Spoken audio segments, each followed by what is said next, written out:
আমি ভাই স্বপ্ন টপ্নের মধ্যে নাই, আমি কোনো স্বপ্নের মধ্যে নেই। আমরা আছি পরিকল্পনার মধ্যে, আমরা পরিকল্পনা করব, আমরা পরিকল্পনা বাস্তবায়ন করব। 25 তারিখে ইনশাআল্লাহ আপনাদের দয়া আল্লাহর রহমতে আমি দেশে ফিরে যাব। বিএনপির রাজনীতিতে দীর্ঘ এক অধ্যায়ের সমাপ্তি হতে যাচ্ছে। প্রায় 17 বছর পর দেশে ফিরছেন দলটির ভারপ্রাপ্ত চেয়ারম্যান তারেক রহমান। গেল মঙ্গলবার নিজ মুখে দেশে ফেরার ঘোষণা দিয়ে তিনি জানান, সবকিছু ঠিক থাকলে আগামী 25 ডিসেম্বর তিনি ঢাকার উদ্দেশ্যে লন্ডন ছাড়বেন। 25 তারিখে ইনশাআল্লাহ আপনাদের দয়া আল্লাহর রহমতে আমি দেশে ফিরে যাব। দলীয় সূত্র জানায়, লন্ডন সময় 24 ডিসেম্বর সন্ধ্যা 6টা 20 মিনিটে বাংলাদেশ বিমানের BG202 ফ্লাইটে হিথ্রো বিমানবন্দর থেকে ঢাকার উদ্দেশ্যে রওনা দেবেন তারেক রহমান। ওই ফ্লাইটে তার সঙ্গে বিএনপির অন্তত 50 নেতাকর্মী থাকার কথা রয়েছে।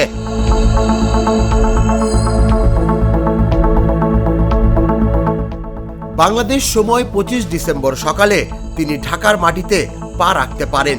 তার দেশে ফেরার খবরে বিএনপির নেতাকর্মীদের মধ্যে ব্যাপক উৎসাহ দেখা গেছে। একই ফ্লাইটে ফেরার আশায় টিকিট কাটতে হুড়োহুড়ি শুরু হলে অল্প সময়ে সব টিকিট বিক্রি হয়ে যায়। তবে বিদায়ের সময় কোনো ধরনের হট্টগোল না করতে দলীয় নেতাকর্মীদের অনুরোধ জানান তারেক রহমান।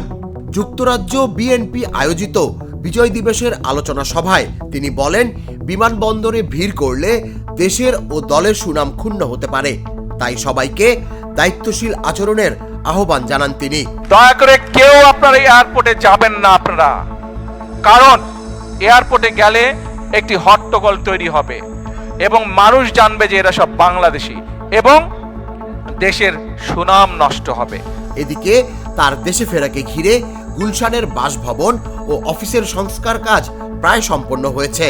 বাড়ির নিরাপত্তা জোরদারে সিসিটিভি ক্যামেরা, কাঁটাতারের বেড়া ও পুলিশ বক্স স্থাপন করা হয়েছে। বিএনপির মিডিয়া সেল জানায়, গুলশান অ্যাভিনিউয়ের 196 নম্বর বাড়ি প্রস্তুত না হলে পাশের বাসভবন ফিরোজায় উঠবেন তিনি। দেশে ফিরে গুলশানে বিএনপি চেয়ারপারসনের কার্যালয় থেকেই দলীয় কার্যক্রম পরিচালনা করবেন তারেক রহমান। তারেক রহমান 2008 সালের 11 সেপ্টেম্বর চিকিৎসার জন্য যুক্তরাজ্যে যান। দীর্ঘ নির্বাসনের পর তার প্রত্যাবর্তনকে কেন্দ্র করে বিএনপির রাজনীতিতে নতুন গতি সৃষ্টির প্রত্যাশা করছেন দলীয় নেতাকর্মীরা। তুষার ইসলাম, জাগো নিউজ।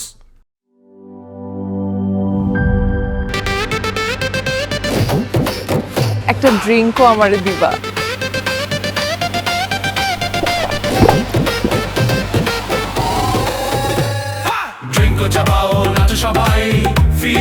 ড্রিঙ্কো হাতে তোমার বিয়ের, হলুদের অথবা রিসেপশনের নাচের ভিডিও #ড্রিঙ্কো দিয়ে শেয়ার করে জিতে নিতে পারো সিঙ্গাপুর হানিমুন ট্রিপ।